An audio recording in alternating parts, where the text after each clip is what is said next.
Uma semana após a chuva que atingiu a Baixada Santista ter deixado 43 mortos e 35 desaparecidos, os bombeiros ainda buscam vítimas dessa tragédia, a maior em 64 anos.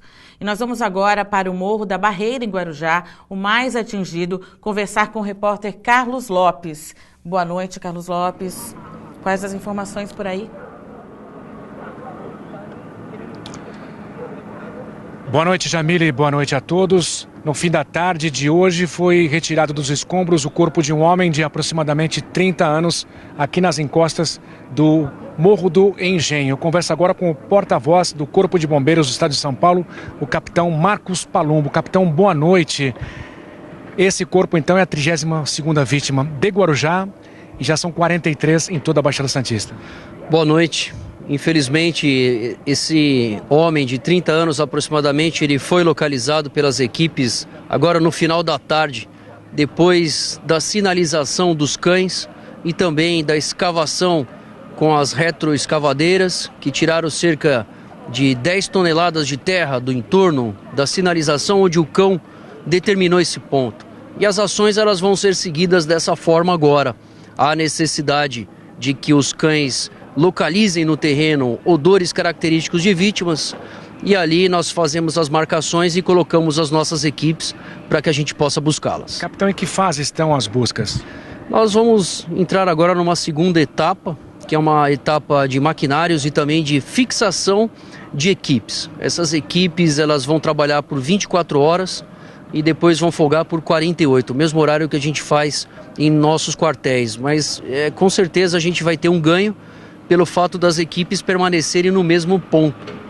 E isso, com certeza, a gente não vai ter nenhum problema de solução de continuidade dessas ações que estão sendo realizadas. O comando dos bombeiros está aqui na comunidade, isso ajuda bastante? Ajuda muito, nós já estamos instalados aqui, eu devo passar a noite aí também, exatamente para que a gente tenha a possibilidade de acompanhar mais de perto todas as ações e estejamos prontos ali para fazer todas as devidas intervenções junto à comunidade aqui da barreira do João Guarda e para que a gente tenha a possibilidade de localização de vítimas. Obrigado, capitão. Lembrando que são 35 pessoas que continuam desaparecidas depois dessa tragédia aqui em toda a Baixada Santista. São 35 pessoas no Guarujá. Voltamos com você, Jamile.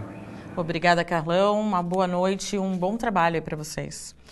E para ajudar na recuperação da tragédia, Guarujá vai realizar contratações emergenciais. O anúncio foi feito em entrevista coletiva pelo prefeito Walter Suman, que avaliou a tragédia como a maior da história do Guarujá. 500 pessoas vão ser contratadas por meio de concurso para atuar no auxílio às equipes que trabalham na recuperação do município. O edital deve ser divulgado na próxima quarta-feira. O período de contratação vai ser de 6 meses, com remuneração de um salário mínimo. Já existe uma disposição legal no nosso ordenamento municipal, tá? Na Lei 135, e em situações de calamidade a gente pode estar contratando de forma emergencial. Isso vai ser precedido de um processo seletivo simplificado. Essas regras vão estar estabelecidas num decreto que o prefeito vai estar publicando na quarta-feira, onde vai estar os locais de inscrições, os critérios para ser beneficiado por esse programa, e as demais regras normais pertinentes a essa ação. 3 milhões de reais foram liberados para ajudar na segurança alimentar das famílias. A cidade registra 336 desabrigados. Um programa de locação social em conjunto com o Estado também foi anunciado. Vão ser liberados por família em torno de R$ 800 por mês até o fim do ano. Já em São Vicente e Santos, as buscas foram encerradas. Aqui na cidade, no Morro do Pacheco, nossa equipe conversou com a viúva de uma das vítimas. O depoimento é um misto de dor, revolta, agradecimento e saudade. As marcas da destruição estão por todas as partes. O telhado que já não existe e o que sobrou de um banheiro é o que consegue se identificar com dificuldade. E em meio a esse caos, chega um momento de seguir em frente e tentar entender como tudo aconteceu. Nós estávamos aqui tinha as camas das minhas filhas, tinha um vitrô aqui nessa parede. Nós estávamos deitados na cama, brincando, conversando, depois de ter jantado. E o Gilmar estava lá fora, preocupado, olhando a água que vinha caindo lá de cima com barro. Nós estávamos aqui. Ele entrou aqui e falou pra gente que estava caindo muita água com barro, que seria bom nós sairmos daqui.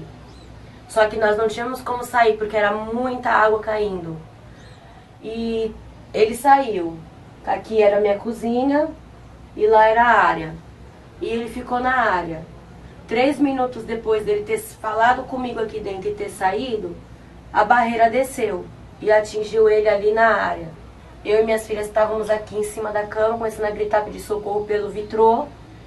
E quando acabou de descer os bambus, a minha filha mais nova, Maria Clara, se desesperou. Eu comecei a chamar por ele. Ele me respondeu de baixo ali, me pedindo ajuda. A minha filha mais nova se desesperou, subiu por cima dos bambus para tentar ajudá-lo. Mas veio uma avalanche de terra e jogou ela para baixo. Ficou eu, a minha outra filha e a neném dela aqui. E o gás começou a vazar. Nós pegamos, escalamos aqui, esse bambuzal que tinha aqui. Nós pulamos, subimos. E como a cozinha da minha avó também caiu, em vez de nós seguirmos para a rua, eu achei melhor pular para dentro da casa da minha avó. Nós pulamos, encontrei a minha avó imprensada lá na parede com o sofá que imprensou ela. Resgatamos ela, estouramos a janela do quarto e fugimos para a rua, pelo quarto. O pedreiro Gilmar dos Santos Reis tinha 37 anos. Tainá Natasha Domingos denuncia que o que aconteceu era uma tragédia anunciada. A Defesa Civil veio, me garantiu que essa barreira jamais iria cair, entendeu? E eu sempre falei, isso vai cair, a minha família está em perigo, nós estamos em perigo, ninguém nunca deu importância porque nós falamos. A viúva diz que cansou de reclamar. Já faz 5 anos que eu brigo na Regional dos Morros, Defesa Civil, Sabesp, porque tem uma água que cai aí de cima, que a manilha estava toda fora do lugar. Tainá agradece a solidariedade. Temos leite, fralda, roupa, alimento, já ganhei muitos móveis. A reflexão termina com um sentimento que não tem tradução para outros idiomas: saudade. Não tem uma coisa ruim para dizer dele. Sempre ajudou todo mundo, colaborava aqui com tudo. Era um cara maravilhoso, entendeu? Vai deixar muita saudade para mim, para minhas filhas, para minha netinha. Em meio de toda essa tragédia, uma breve imagem de 2 pessoas que morreram tentando salvar vidas. No Morro do Macaco, no Guarujá, a comunidade registrou o trabalho dos cabos Batalha e Moraes do Corpo de Bombeiros. De bote, pela avenida principal, eles resgataram mais de 40 pessoas batendo de porta em porta. No vídeo, eles estão com uma mulher e um bebê. Os 2 acabaram morrendo soterrados no segundo deslizamento. O corpo do cabo Batalha ainda não foi encontrado. Começa amanhã a 3ª temporada do programa Porto Negócios aqui na Santa Cecília TV. E é sobre as novidades do programa, dessa nova temporada, que eu converso agora com o apresentador e com o responsável pelo programa, Maxwell Rodrigues. Obrigada, boa noite, obrigada pela presença. Obrigado, sempre bom a gente estar aqui com essa audiência do Caderno Regional, principalmente para falar de um tema tão importante, né? E de um programa tão importante para o sistema Santa Cecília de comunicação. Isso mesmo. Maxwell, conta para quem está esperando, então, quais são as novidades dessa temporada? Jamile, posso te confessar que o grande desafio que nós temos para a 3ª temporada é manter a qualidade das 2 primeiras temporadas, né? Muitas pessoas me perguntam, principalmente, quais serão as novidades que nós teremos para essa temporada de 2020. Posso te confessar que, primeiramente, nós vamos sair dos estúdios da Santa Cecília TV para visitar portos internacionais. Nós vamos trazer informação e conteúdo dos portos internacionais espalhados pelo mundo, principalmente para a nossa sociedade, para a nossa comunidade portuária, trazendo principalmente conhecimento. Uma série de executivos internacionais já confirmaram presença também no nosso programa. Isso faz é bom para ampliar os debates, claro, né? Indiscutivelmente, até porque a gente faz com que essa troca de conhecimento seja cada vez mais aprofundada.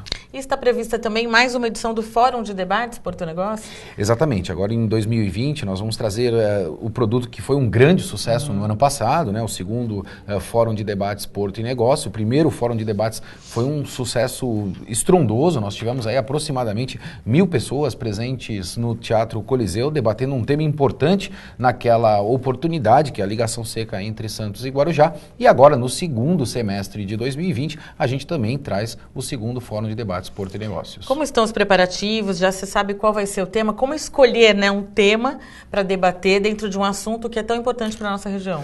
Indiscutível. A gente precisa trabalhar o factual, né? A gente precisa saber como é que o mercado vai se comportar. E dito isto, uma das coisas que a gente vai trazer também para a temporada de 2020 é a Confraria do Porto, né? Nós vamos trazer um produto novo para esse segmento, para que principalmente os grandes executivos possam ter conteúdo. Nós vamos fazer a primeira Confraria do Porto agora no dia 26 de março, agora ainda neste mês, aqui na sede da Santa Cecília TV, trazendo 25 CEOs, né, 25 executivos do segmento portuário, com uma palestra de um economista da XP. Nós vamos tratar do tema da alta do dólar e os impactos, principalmente no mercado globalizado que nós temos nos dias atuais. Então, as pessoas, os CEOs, os executivos, né, essas pessoas que tomam a decisão, que são os grandes stakeholders, tendo a oportunidade de ter o conteúdo e não só exclusivamente eventos como a gente rotineiramente está acostumado.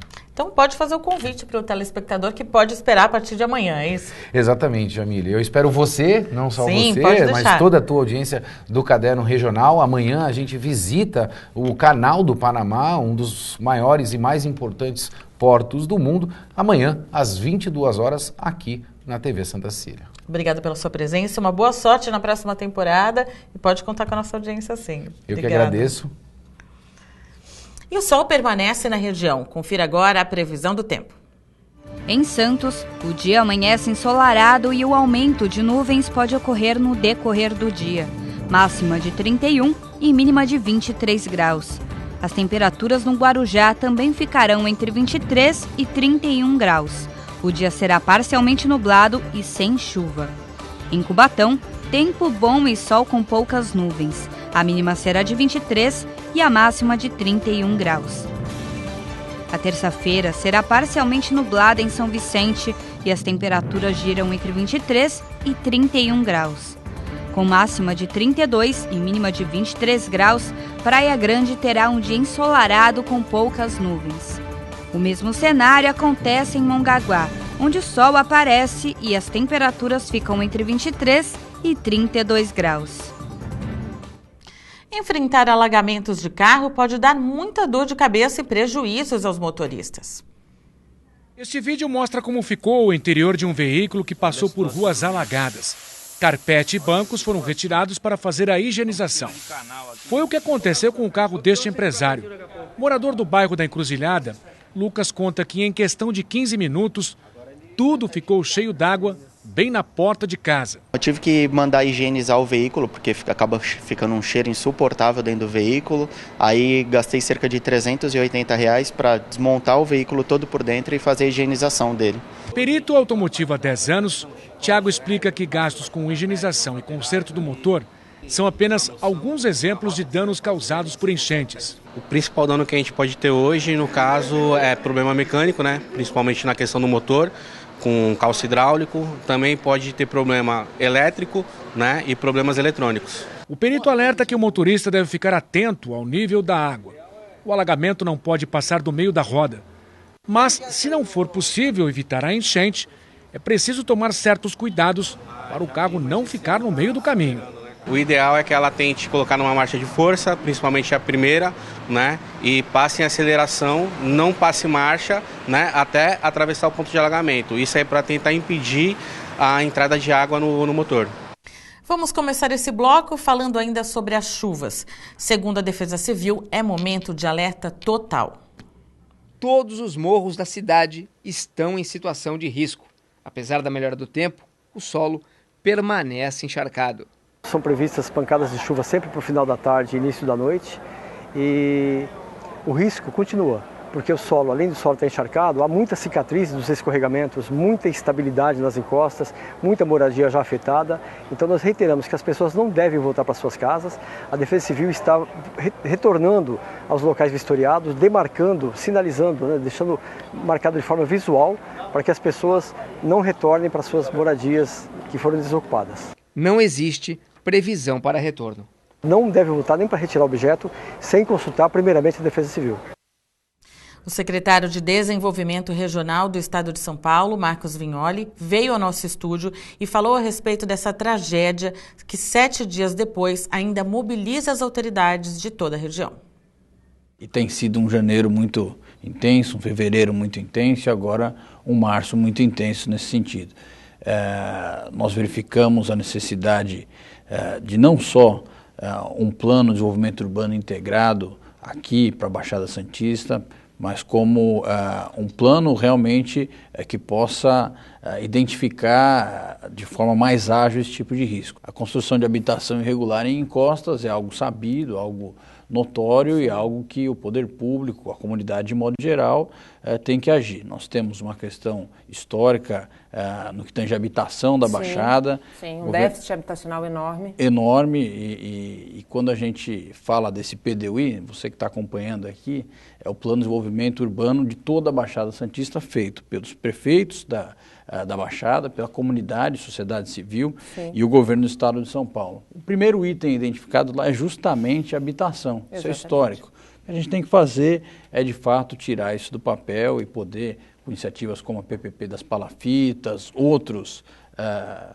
modelos que a gente possa, de fato, conseguir... Acelerar esse processo todo. Acelerar e não ter mais esse tipo de habitação em encostas irregulares, né?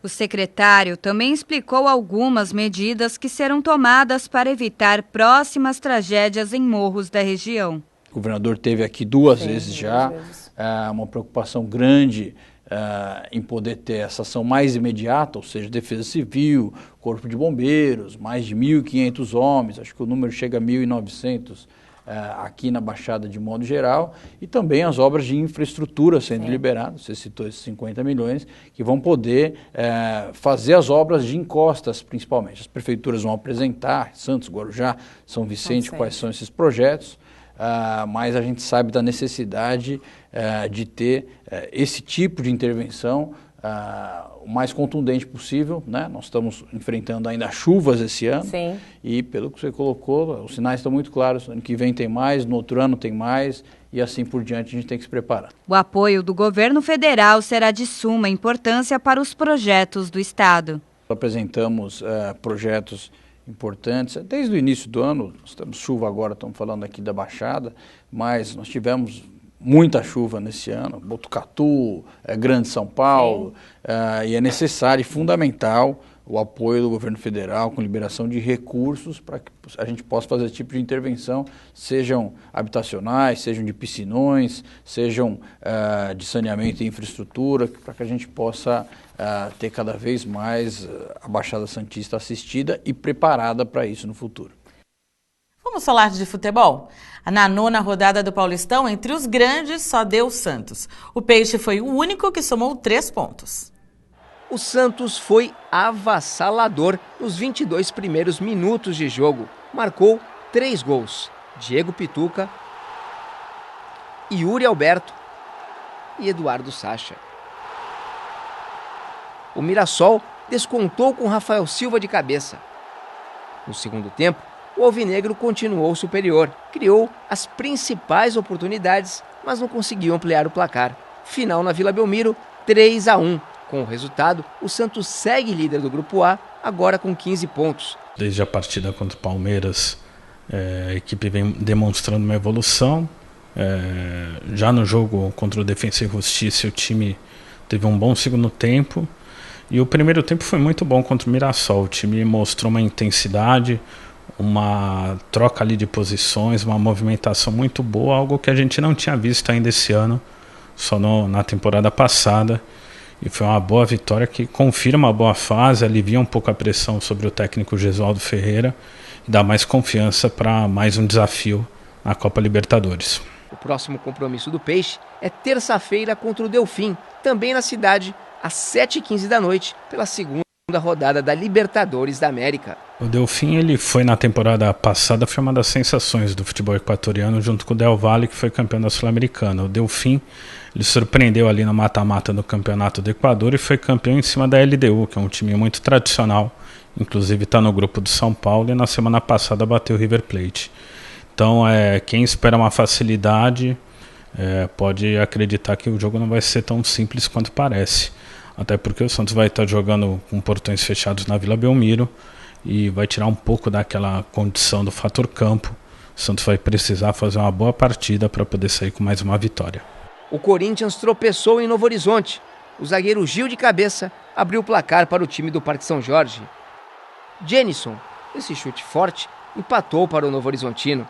O resultado complicou o Corinthians, que agora é o último colocado do grupo D com 10 pontos e corre sérios riscos de ficar fora da segunda fase do Paulistão. A situação do Corinthians é uma situação bem delicada dentro do campeonato, tanto para a classificação quanto em relação ao rebaixamento. Apesar de parecer que pode estar um pouco distante, a diferença do Corinthians para o primeiro time que seria rebaixado é de 3 pontos. Então isso não é uma diferença muito grande, ainda mais contando que a gente tem 3 jogos aí até o final da competição, da primeira fase da competição. Próximo jogo contra o Ituano, que é um confronto direto. O Ituano tem 9 pontos, o Corinthians tem 10. De repente, se o Corinthians não vencer o Ituano, pode se complicar bastante, até porque o jogo seguinte será um clássico contra o Palmeiras. E o Oeste, na última rodada, que também briga para não cair e se classificar, né? Exatamente. Como a competição está muito embolada, o Oeste ganhou na última rodada do Santo André, e que é a melhor campanha do torneio. Isso mostra que chegou aquela fase do campeonato que começam os times que estão embaixo começam a tirar pontos de quem está em cima. Isso pode ser bastante perigoso para o time do técnico Thiago Nunes, que ainda não encontrou o seu melhor futebol na temporada. O Palmeiras também vacilou. Em casa, chegou a abrir o placar diante da Ferroviária com o William, mas tomou o empate do time de Araraquara nessa bela finalização de Tony Carvalho. São Paulo e Botafogo de Ribeirão Preto fizeram um jogo duro de assistir. A equipe do interior, que jogou em casa, se deu melhor e conquistou uma importante vitória. 1-0, gol de Didi.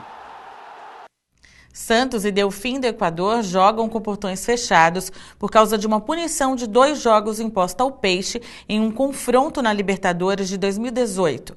Essa vai ser a última partida de punição. Para o confronto, o técnico Gesualdo Ferreira deve contar com a volta do atacante Marinho, recuperado de contusão. Alisson, machucado, segue fora. O Delfim empatou em casa na primeira rodada, 1-1 contra o Olímpia do Paraguai. E a Casa da Esperança, uma das instituições beneficentes mais sérias da Baixada Santista, realiza até sexta-feira o tradicional Bazar da Pechincha. Uma ótima oportunidade para comprar até peças de enxoval e ainda ajudar quem precisa. Quando a porta abre, um mundo de gente entra e já começa a encher as sacolas. Tem roupas, sapatos, brinquedos, eletrodomésticos. Em menos de 15 minutos, o Dione já tinha encontrado tudo o que queria. Tá levando o quê? A coxa, a bermuda, casaco, que aí já faz tudo completo, né? Valeu a pena então? Valeu a pena, tá muito bom. E a dona Tereza? Diz que sempre compra aqui e já montou até enxoval. Das 2 netas. Tô fazendo da última agora. Então vale a pena. Coisa boa, como vale, nossa. Esse é o Bazar da Casa da Esperança, uma tradição da entidade. O dinheiro arrecadado com as vendas vai ajudar as crianças atendidas pela instituição. É usado nos projetos da Casa da Esperança, que atende 230 crianças entre 0 a 18 anos. Os produtos vendidos aqui passaram por uma triagem. Tudo tem qualidade. E os preços são bem baratinhos, a partir de R$2. É só chegar. Formas de pagamento é dinheiro, crédito ou débito. Acima de R$120 dividimos no cartão. E a Casa da Esperança fica na Rua Imperatriz Leopoldina, número 15, na Ponta da Praia. Reforçando, o bazar segue até sexta-feira, das 8 da manhã às 5 da tarde. E o Caderno Regional de hoje fica por aqui. Amanhã, a partir das 8 da manhã, você confere as primeiras notícias no Bom Dia Cidades. E durante 24 horas, tudo o que acontece na região, no Brasil e no mundo, você vê no Santa Portal. Obrigada pela sua companhia, pela audiência. Até amanhã. Tchau.